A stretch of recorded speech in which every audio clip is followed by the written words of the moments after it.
Keith, well done on your win tonight. Was it easy? It wasn't actually, no. Haven't done much training lately, to be honest, since the 3A's 10K in the middle of July. Took a bit of a rest period after that for 11 or so days, completely off, and I've just done the easy running since. So when I came up to the top of that hill down by the Hope, I'll be honest with you, I wasn't feeling too comfortable, and Kevin ran really well out there, and I didn't know who was going to be in it tonight, but I certainly had to push myself harder than I'd have liked, or harder than I thought I would have to. So the first couple of miles down through Foxdale, there were 3 of you together, yeah. Kevin and Nigel Armstrong. Yeah, that's Did you right. kick as soon as you got round the corner? No, I didn't know. I just wanted to have a bit of a run out tonight. I didn't want to have to push myself too hard. So, you know, obviously I felt quite easy coming down the hill because it's downhill and that's easy at the start, isn't it? But as I said, when I came off the hill at the top, I felt that, and coming back into Foxdale when I was breaking away from Kevin, I was really having to put my foot down there.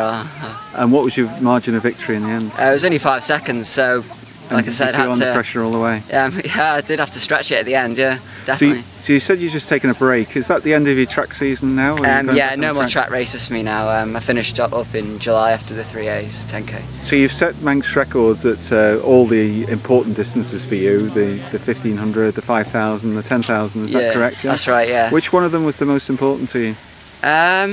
Which one was the most important? It's difficult to say really, because obviously I wanted the Commonwealth Games time for the 10K, which would have been a PB anyway if I got it. Fortunately I was just a second out. 1500 was nice because obviously it's not really my event. It's just something I come back to, I dabble with every now and then, bit of speed work. It was a work. long-standing Manx record, and it was a long-standing record as well, so that was nice to get that. And the 5K, I actually got that last year, so it was my own record that I beat for that, as was the 10K as well. So will you have another chance at the 10,000 early next season? Yeah, I should do. Yeah, hopefully in the spring next year, in March or early summer, I'll get a good 10K in, and I'm confident I will get that time. You decided not to go to the Island Games this year. Do you think that decision paid off? How important was that in your preparation? No, I saw that as an important move for my preparation for the 3A's. I mean, I put all my eggs in one basket. I didn't. It would have been really nice to have gone to the Island Games and have represented my island and brought back medals, obviously. But I think sometimes you just have to be a little bit selfish, and I was putting all my prep into 3A's 10K, which was less than a week afterwards, after returning from Ireland, and I just at the time did not view a week in Ireland as ideal preparation for that huge event, and it was my main aim for the summer, and I just wanted everything to be absolutely perfect in the lead up to that, and so that's the decision I made. And next year, do you think you can improve your 10,000? I mean, oh, definitely, yeah.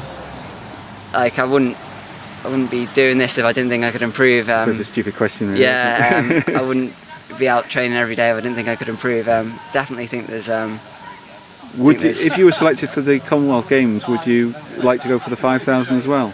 Or would you... What do you mean, a double up? Yes. I wouldn't say double up. That would be a difficult task, especially for 5 and 10. Yes. Because obviously the depth of the African nations in the Commonwealth, that would be some challenge to double up both, especially in India, in the warm conditions and the competition. What about your road running?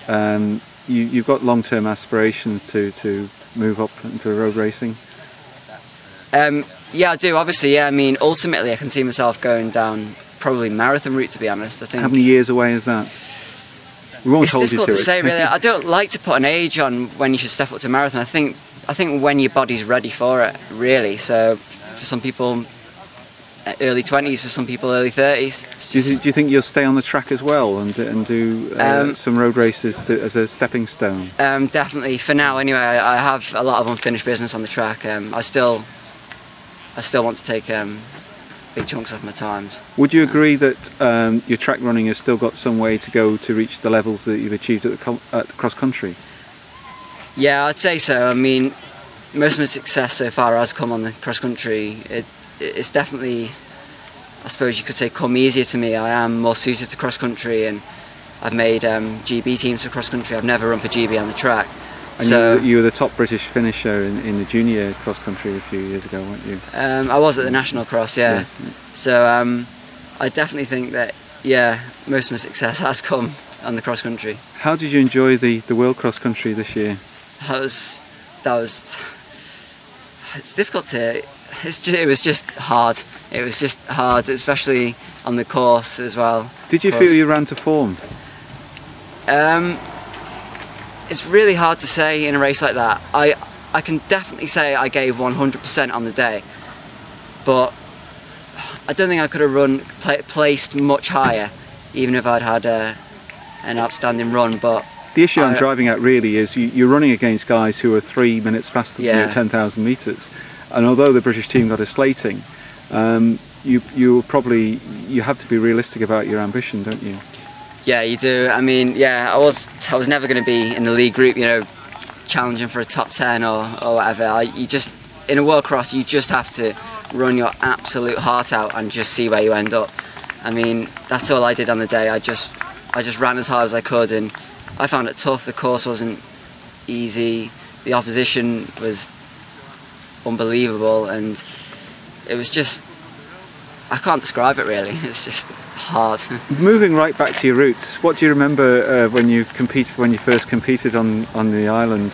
What do I remember? Do you remember who you raced against? And yeah, I remember my first few sort of races really. Funnily enough, the Foxtel 6 was one of them. I remember a few years ago I did that when I was about sort of 14 or 15 years old. That was one of my first experiences of road running on the Isle of Man. But I think when I really sort of thought, oh, I'm not bad at running, was the Easter Festival one year, a few years back, when I had a bit of a tussle with Mr. Fox, who started coaching me for a few years after that. He took me under his wing after that. Just sort of was kind of playing football at the time, and I just turned up in quite good shape without realising it. And that was the run that made me think, you know, I really enjoyed that. And do you think we could get more youngsters involved like you?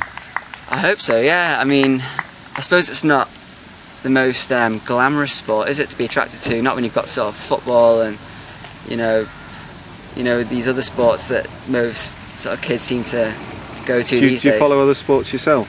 To be honest, I'd say I am just a runner through and through really. I used to love football and play football, but I can't really sit and watch much sport, to be honest. It's just, I just love running really. Like, I know it sounds a bit geeky if you like, but I do appreciate other sports, but I am definitely a runner through and through.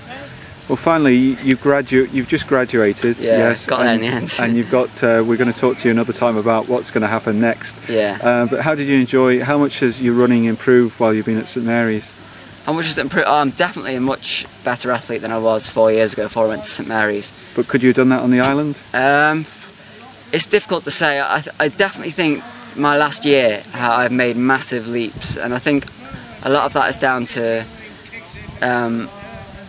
training partners such as like Andy Vernon. I've just been linking up with him like the last year at St Mary's, and you know, like training with him has given me a lot of confidence, and that showed in my races in the last year. And I just think it's difficult to say how much I would have progressed if I'd stayed on the island.